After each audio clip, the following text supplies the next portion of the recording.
Assalamualaikum warahmatullahi wabarakatuh. Pada video kali ini saya akan mewawancarai Bapak Irfa sebagai seorang pengurus organisasi Islam yang memiliki amal usaha. Saja Pak. Iya.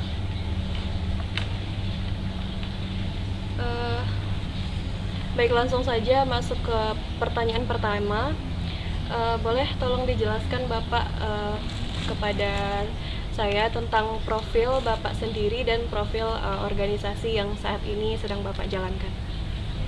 Oke, terima kasih. Assalamualaikum warahmatullahi wabarakatuh. Kenalkan, nama saya Infa Wilindaya. Saat ini di Persyarikatan diamanahkan sebagai Sekretaris Pimpinan Wilayah Pemuda Muhammadiyah Provinsi Riau, yang mana Pemuda Muhammadiyah ini adalah satu dari 7 ortom yang ada di Muhammadiyah.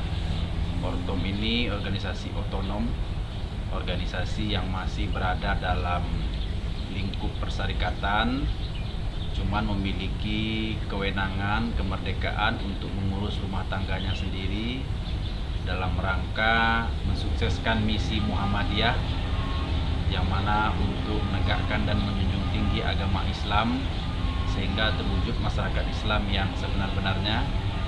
Dan ortom-ortom ini sendiri tentu punya segmen masing-masing yang bertugas untuk membantu misi persyarikatan, dan kebetulan di Pemuda Muhammadiyah ini adalah segmennya segmen tentang kepemudaan.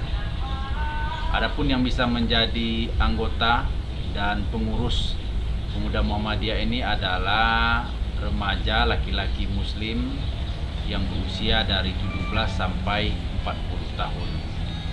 Dan ini menjadi lahan garapan yang cukup serius, segmentasi untuk bagaimana pemuda-pemuda Islam khususnya agar dapat terberdaya, agar dapat mengetahui perjuangan dari Muhammadiyah itu sendiri, sehingga kita bisa bersama-sama mencapai tujuan dari persyarikatan tersebut. Itu aja mungkin perkenalan. Terima kasih untuk pertanyaan pertamanya Pak. Kita lanjut ke pertanyaan berikutnya. Bisakah Bapak jelaskan sedikit tentang sejarah terbentuknya organisasi Muhammadiyah tersebut? Muhammadiyah atau Pemuda Muhammadiyah? Oh iya, Pemuda Muhammadiyah. Oh, Pemuda Muhammadiyah. Iya. Pemuda Muhammadiyah ini merupakan hasil dari Kongres Muhammadiyah di Makassar waktu itu pada tanggal 2 Mei 1932 Masehi atau 26 Dzulhijjah 1350 Hijriah, yang mana hasil dari keputusan muktamar itu adalah membentuk dulu namanya Siswo Proyo Prio. Nah, ini adalah cikal bakal berdirinya Pemuda Muhammadiyah untuk membuat pergerakan khususnya di kegiatan-kegiatan kepemudaan. Nah, itu sejarah dari Pemuda Muhammadiyah itu sendiri. Berdirinya tahun 1932, berarti sudah 88 tahun sampai hari ini. Terima kasih untuk pertanyaan yang kedua. Kita lanjut pertanyaan berikutnya Pak ya. Ya. Yang berikutnya itu, bisakah Bapak jelaskan tentang program atau kegiatan apa saja yang telah dilakukan dalam organisasi ini? Ya, kebetulan kita baru dilantik bulan Juni yang lalu, artinya baru 6 bulan. Jadi selama 4 tahun ke depan, kegiatan-kegiatan yang dilakukan oleh Pemuda Muhammadiyah, kami menyebutnya dengan istilah 3 pemuda.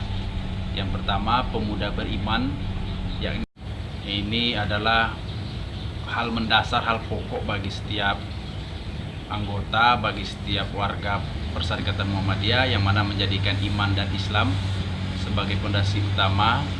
Dan rangkaian-rangkaian kegiatan yang sudah dilakukan adalah kami rutin melakukan pengajian bulanan bersama Angkatan Muda Muhammadiyah yang lain, kemudian melakukan pembinaan dai-dai muda, melakukan pelatihan-pelatihan. Jadi pemuda beriman itu melakukan pembinaan terhadap pemuda, ya ada banyak program tadi di mix saja, seperti pengajian bulanan, pembinaan terhadap dai muda, pelatihan-pelatihan mubalik, kader penerus untuk menjadi ustadz atau kiai di Muhammadiyah. Kemudian program yang kedua ada namanya pemuda berilmu.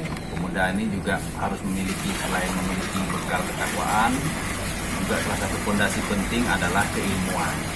Makanya kami sering melakukan kajian, diskusi bulanan berupa tema-tema yang update, tema-tema terbaru, dan dibahas oleh para pakar sehingga kepemudaan tersebut memiliki pengetahuan terhadap perkembangan di negara, perkembangan di provinsi, dan kajian-kajian keilmuan lainnya. Program ketiga adalah Pemuda Beramal. Pemuda Beramal ini outputnya adalah lahir wirausaha muda, yang mana pemuda Muhammadiyah pada hari ini fokus melakukan program-program usaha produktif untuk meningkatkan untuk meningkatkan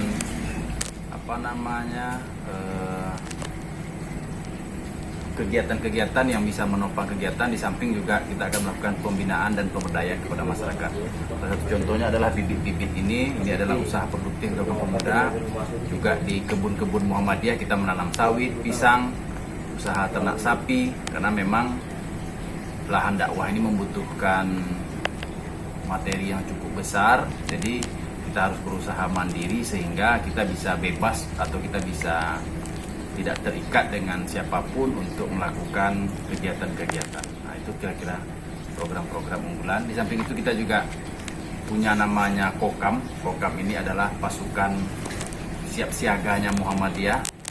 Ini juga menjadi tanggung jawab pemuda Muhammadiyah dan angkatan muda lainnya. Komando Kesiapsiagaan Angkatan Muda Muhammadiyah dalam rangka untuk menjaga aset, dalam rangka untuk meneruskan perjuangan, ya, menegakkan agama dimanapun berada, dan ini adalah fungsi-fungsi dari Kokam tersebut. Oke, baik, terima kasih untuk jawaban dari pertanyaan yang dari program kegiatannya, Pak.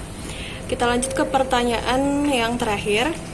Adakah faktor hambatan dan faktor pendukung dari organisasi yang sedang Bapak jalankan saat ini?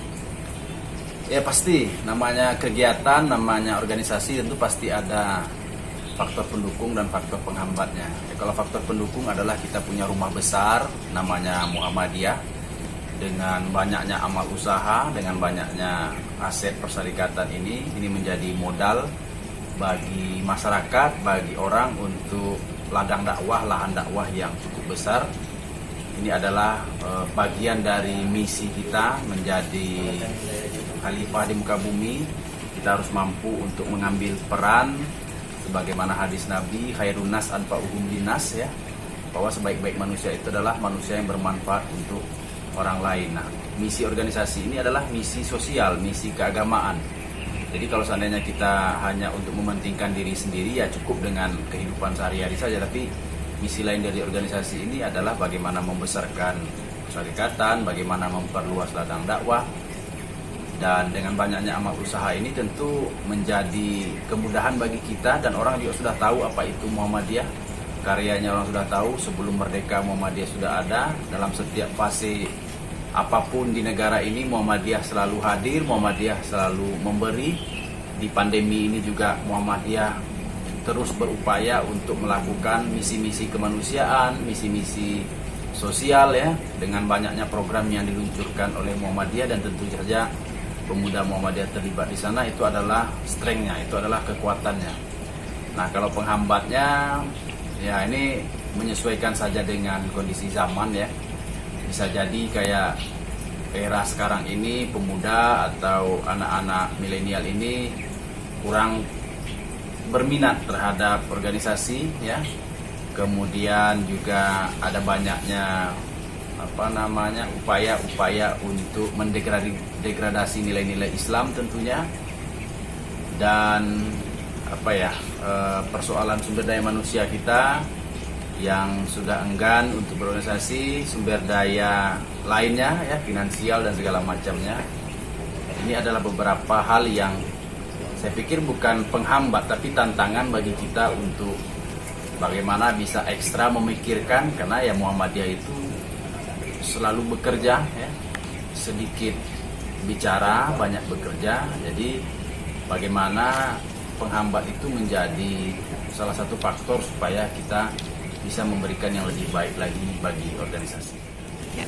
Terima kasih Pak atas wawancaranya hari ini. Sama-sama, sukses. Iya, sukses Salam juga sama untuk Bapak ini. Bu Hikmani. Iya. Bu Hikmani itu senior kita, ya. Sekarang di pimpinan wilayah Asia, dulu juga berkader itu kader Tulen, mulai dari IPM, ya, mulai dari Nasihatul Aisyah sampai sekarang ke Aisyah. Terima kasih. Assalamualaikum warahmatullahi wabarakatuh. Waalaikumsalam warahmatullahi wabarakatuh.